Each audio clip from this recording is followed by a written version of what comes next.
Hello, everyone. Welcome to my channel. I hope everyone is having a wonderful day. Anne Hegerty, the enigmatic Sphinx of The Chase, has long been admired for her sharp intellect, piercing gaze, and unshakable calm under pressure. Millions of fans marvel at her razor-sharp memory and quick wit, yet behind the formidable persona that captivates TV audiences lies a story of profound struggle and resilience that few have seen.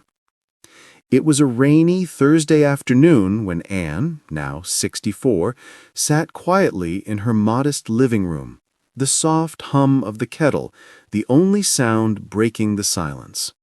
Her eyes, often glinting with mischievous insight, now reflected a vulnerability she rarely allows the world to witness.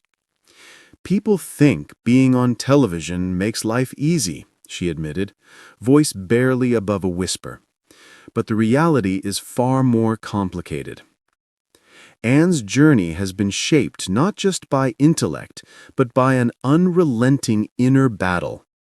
Diagnosed with autism as an adult, she has spent decades navigating a world that often misunderstands her directness and unique way of thinking. "Autism isn't just about social difficulties," she explained. "It's a sensory storm, a constant recalibration of a world that doesn't quite fit." Her words hung heavy in the air, an unspoken acknowledgement of countless silent struggles. Fans have cheered for her composure on screen, yet few know the personal cost. Long before the bright lights and applause, Anne endured years of self-doubt and isolation. Childhood memories of being misunderstood in classrooms and playgrounds shaped her guarded persona. She said, "I learned to armor myself," a faint tremor in her voice, betraying memories that were never easy to relive. But that armor came at a price. It kept people out, and sometimes it kept me in, too. The fame brought by The Chase offered moments of joy, yet it also magnified the challenges. Public scrutiny, relentless social media chatter, and the constant demand to appear perfect weighed heavily on her.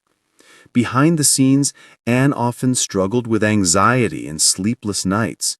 She described evenings spent poring over books or writing lists, trying to make sense of a world that often felt overwhelming.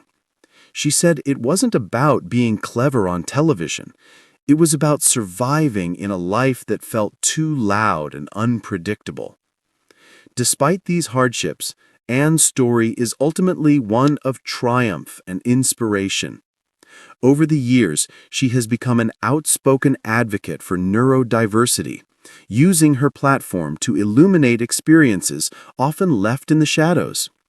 Her advocacy is not born from idealism alone, but from lived reality, a desire to ensure others, especially young people diagnosed with autism, do not feel invisible or ashamed.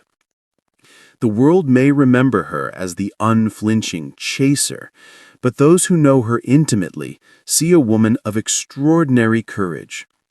Each appearance on television is more than a display of knowledge. It is a statement of resilience.